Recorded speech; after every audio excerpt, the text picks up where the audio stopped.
Алай милиционерди сабап өлтүрүп, сөөгүн дарыяга агызып жибергендер кармалды. Ош облусунун Алай районунда 32 жаштагы милиционерди ур токмокко алып өлтүргөн 3 киши кармалды. Алар 54, 31 жана 32 жаштагы аталган райондун Будалык айылынын тургундары экени аныкталды. Ошондой эле кармалгандардын бири буга чейин Орусияда каракчылык беренеси менен соттолгону белгилүү болду. Ош облусунун ички иштер башкармалыгынын басма сөз кызматы окуя 27 январда орун алган. Алай районундагы кызматкер окуя болгон күнү кечки саат 21:00 жумуш убактысы бүтүп үйүнө кеткен. Алгачкы тергөө амалдарынын жүрүшүндө белгилүү болгондой, маркум жумуштан кийин туулган күн белгилеп, отурган досторуна барган. Ал барган учурда баары спирт ичимдиктерин ичип отурушкан болот. Мас абалда сөз талашып, мушташып кетишип, кармалган шектүүлөр көптөп маркумду сабап салышкан. Ал каза болгондон кийин кылмыш ишин жашыруу үчүн денесин автоунаага салып, Гүлчө дарыясына агызып жиберишкен, деп билдирет Ош облустук ички иштер башкармалыгынан. Милиционердин сөөгү эртеси күнү табылып, кароо жүргүзгөн учурда ур токмоктун белгилери табылып, киши колдуу болгону аныкталган. Ошондой эле Ош облустук ички иштер башкармалыгы кылмышка тийиштүү далил буюм катары милиционердин сөөгүн салып келген Nexia үлгүсүндөгү кара түстөгү автоунаа жана мушташ учурунда колдонулган арматуранын сыныгы тергөөгө өткөрүлүп берилгени кошумчаланды.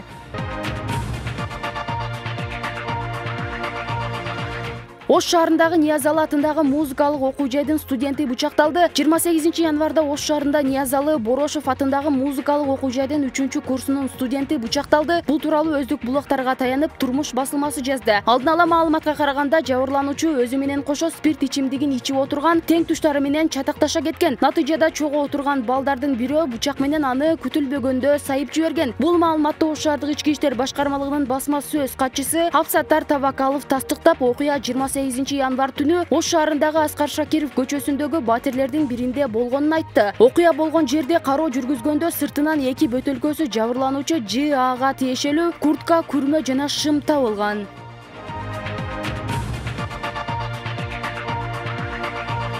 Бишкекте мугалим окуучуга жыныстык ырдык көрсөткөн. Бардык мектептерди териштирүү башталды. Бишкек шаарында номер 64-мектеп гимназияда тарых сабагынын мугалими окуучуга жыныстык ырдык көрсөткөн деген шек менен кармалды. Бул факты боюнча тиешелүү райондун ички иштер бөлүмү кылмыштар менен жоруктардын бирдиктүү реестрине, жазык кодексинин 165-беренеси, уятсыз иш-аракеттери менен сотко чейинки териштирүү ишин ачты. Шектүү мугалим кармалып, убактылуу камакка алынды. Башкы прокуратура тараткан маалыматка ылайык 2020-жылдын 13 январында номер 64-мектепте мугалим болуп кирген Жаран 1995-1997 жылдары республикалык психикалык диспансердин балдар бөлүмүндө каттоодо болгон. Ага бала кезинде борбордук нерв системасынын жабыркоосунан кийин психикалык жана интеллектуалдык өнүгүшүнүн кечеңдөөсү деген диагноз коюлуп, кийинчерээк ал каттоодон чыгарылган. Мектеп окуучусу ырдык көргөн окуядан улам Октябрь районуна караштуу бардык орто мектептердеги кызматкерлер менен мугалимдерди текшерүү башталды.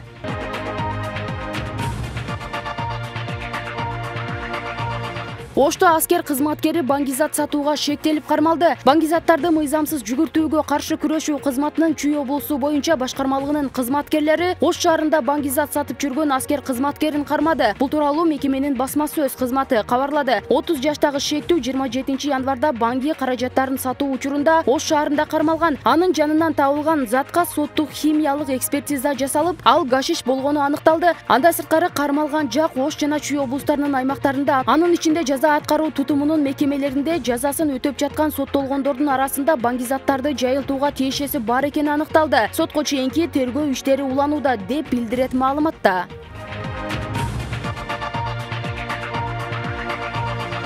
Сооронбай Жээнбековдун жактоочусу экс-президент сотко барууга милдеттүү эмес. Экс-президент Сооронбай Жээнбековдун адвокаты ал мурдагы премьер-министр Дүйшөнбек Зилалиевдин иши боюнча сотко барууга милдеттүү эмес деп эсептейт. 29 январда адвокат Жыргалбек Бабаев маалымат таратып, Зилалиев өз ишине саясий өңүт берүү аракетин көрүп жатканын билдирди. Жээнбековдун бул ишке эч кандай тиешеси жок, фигурант да эмес, күбө дагы эмес. Ошондуктан сотко барууга да милдеттүү эмес. Экс-президент деген статусун айтпаганда да сотко барууга эч бир жүйө жок. Биз расмий билдиребиз. Зилалиевдин банктан алынган акча Жээнбековдун шайлоо өнүктүгүнө, ишке саясий боек берүүгө жасаган далаалат. Зилалиев сейфтик кутуча ачып, бул банктын кызматынан 2011 жылдан бери пайдаланып келген. Кутучаны 2016 жылы июлда 1 жылга ачкан. 2017 жылы июлда мөөнөт аяктап, аны улантуу же жабуу керек болгон. Эгер кардар өзүнүн буюмуна келбесе, банк кутучаны жабат. Банк комиссия түзүп кутучаны ачкан. Ал видеого тартылган. 2 жумадан кийин Зилалиев Масалиев кутучадагы акчаны алып кеткен дейт жактоочу.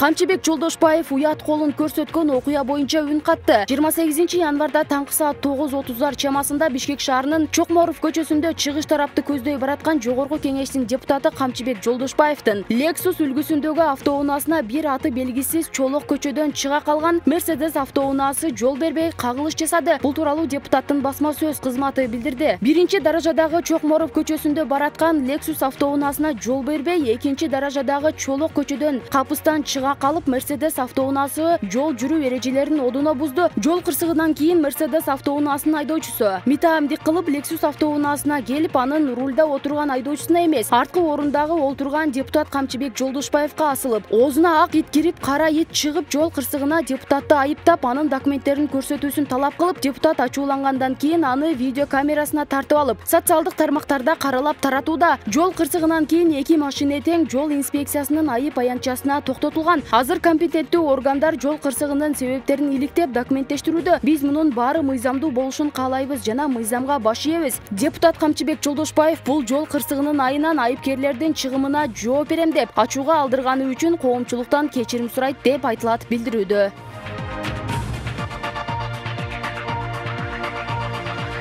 Исхак Масалиев мыйзамсыз мөөнөтүңөрдү узарттыңар десе, Мессага, мыйзамдарды одуна буздуңар десе, Мессага. Жогорку Кеңештин мурдагы депутаты Исхак Масалиев Камчыбек Жолдошбаевдин жоругу боюнча өз пикирин калтырды. Масалиев ушул маселе жалпы Жогорку Кеңештин депутаттарынын көрсөткүчү дейт. Мессага, уялчак депутат Камчыбек Жолдошбаев 2 күндөн бери интернет сахнасында жүрөт. 3 бармактуу комбинацияны көрсөтүп Мессага деп бир ой. Ушул мамиле жалпы Жогорку Кеңештин депутаттарынын көрсөткүчү. Мыйзамсыз мөөнөтүңөрдү узарттыңар десе, Мессага. Мыйзамдарды одуно түрдө буздуңар десе, Мессага. Кеткиле десе, Мессага. Жөнөкөй жарандардын жана бийликте отурган кишилер менен ортосундагы ажырыгы өсүп баратат. Түшүнбөсөң камап таштайбыз.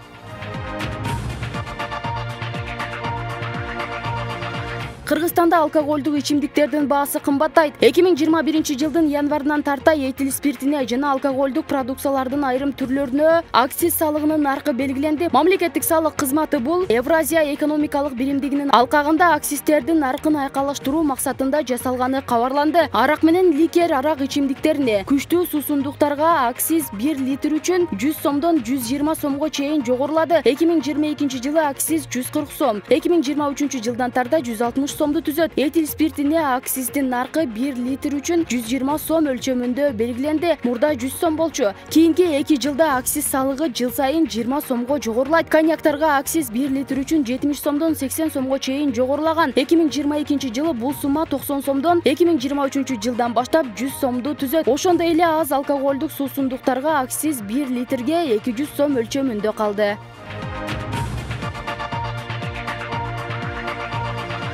Бек Борбиев Садыр Жапаровду сындагандарды тилдеди. Бул тууралуу ырчы өзүнүн жеке баракчасына жазып чыкты. Башка тилде так сүйлөй албады дегендер акыл эсиңер ордундабы? Качан эне тилдүү болосуңар? Ал силердин тил эмес. Кыргыз үчүн кыргызча сүйлөй албаган уят. Шылдың иш экенин сенин мээңе качан жетет? Дейт ырчы. Эскерте кетсек, кечээ Садыр Жапаров президенттикке ант берүү учурунда сүйлөп жатып, орус тилиндеги сөздү туура айта албай адашып кеткен.